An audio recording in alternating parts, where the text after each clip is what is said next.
उस सेना की संतानें आज नेपाल में गोरखा जाति के नाम से मिलती हैं।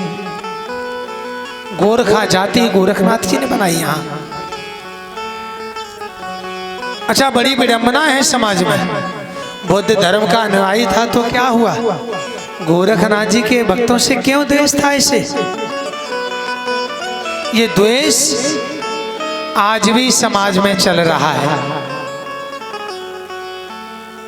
जो राम भक्त है वो जारवीर बाबा के भक्तों से नहीं बोलता है। आज के समाज का हाल क्या है, बड़े ध्यान से सुनेंगे। एक बार जयकारा लगाएंगे, बोलो गुरु गोरक्षनाथ भगवान की।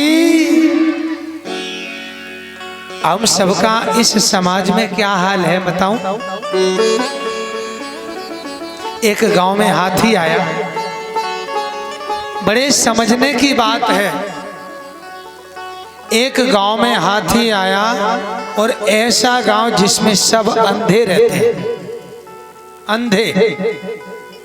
और जो घंटी बजी, टन टन टन टन की आवाज हुई, गांव के लोगों ने कहा भाई क्या है ये, क्यों घंटी बज रही है? जो हाथी लेके आया, महावत ने कहा कि हम हाथी लाए। गांव वालों ने कहा कि हम देखेंगे।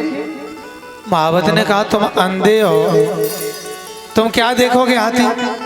बोले बस मेरा हाथ रखवा दो हाथी पे, हम समझ लेंगे। अच्छा, अंधे आने लगे और महावत हाथी पर हाथ रखवाने लगा। सब ने हाथ रखे, किसी ने पूंछ पकड़ी, किसी ने पैर पकड़ा, किसी ने कान पकड़े हाथी के, किसी की पीठ पे हाथ फेरा, किसी ने पैर पकड़ा। और सब ने अनुभव कर लिया कि हाँ हाथी ऐसा होता है। अब हाथी चला गया, महावत चला गया।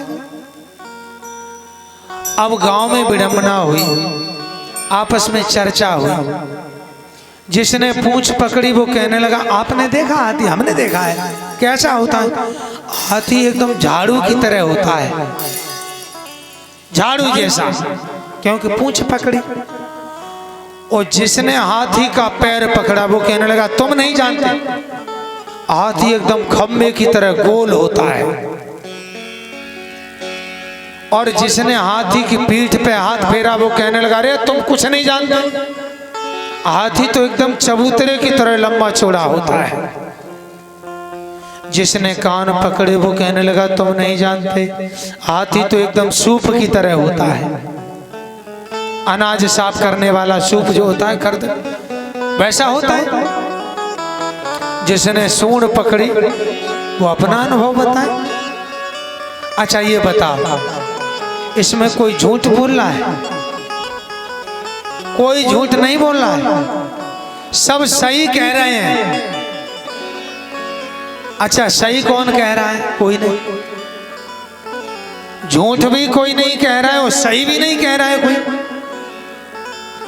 अब इतना द्वेष हुआ कि जिसने जिसकी बात नहीं मानी, जैसे पूंछ वाले की बात हाथी, मतलब पूंछ वाले की बात अगर पीठ वाले ने नहीं मानी तो उससे बोलना बंद कर दिया, बात ही नहीं मानते। और जिसने कहा कि हाथी पेड़ जैसा होता है और दूसरे ने नहीं माना, कान वाले ने, तो उसने उससे बोलना बंद कर दिया। अलग अलग दल बन गए उस गांव में। और ध्यान रखना भैया, एक दल हो तो दल, और दो चार दल हो तो फिर तो दल दल, दल नहीं फिर तो दल दल है। और यही हुआ उस गांव में, कई पार्टियां बन गई।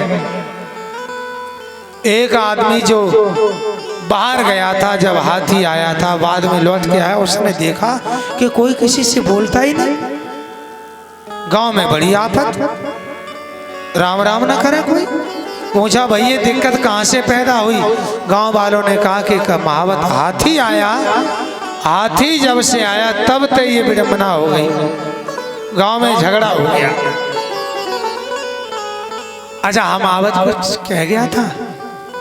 अंधे बोले हाँ 4 दिन बाद की कह गया था। 4 दिन तक का इंतजार किया, और महावत आया, घंटी बजी। कथा ही कह रहा हूं, कुछ और नहीं, ध्यान से समझें। घंटी बजी, फिर अंधे एकदम टूट पड़े। अब आज फैसला ही हो जाए कि हाथी है कैसा।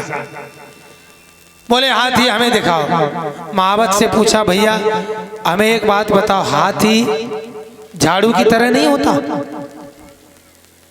महावत ने कहा कि ये तो अंधे हैं, इन्होंने पूंछ पकड़ी। बोले हाँ हाँ होता है, हाथी झाड़ू की तरह होता है। बोले देखो मेरी बात सही है कि नहीं? जिसने पैर पकड़ा बोला, हम महावत ये बताओ, हाथी पेड़ की तरह नहीं होता है? बोले हाँ हाँ होता है, ऐसा भी होता है। जिसने पीठ पे हाथ घुमाया उसने कहा कि लंबे चौड़े चबूतरे की तरह होता है? बोले हाँ हाँ होता है। अंधों ने कहा तो 10-20 हाथी लाए हो क्या? महावत ने कहा नहीं नहीं भैया, हाथी तो एक ही है।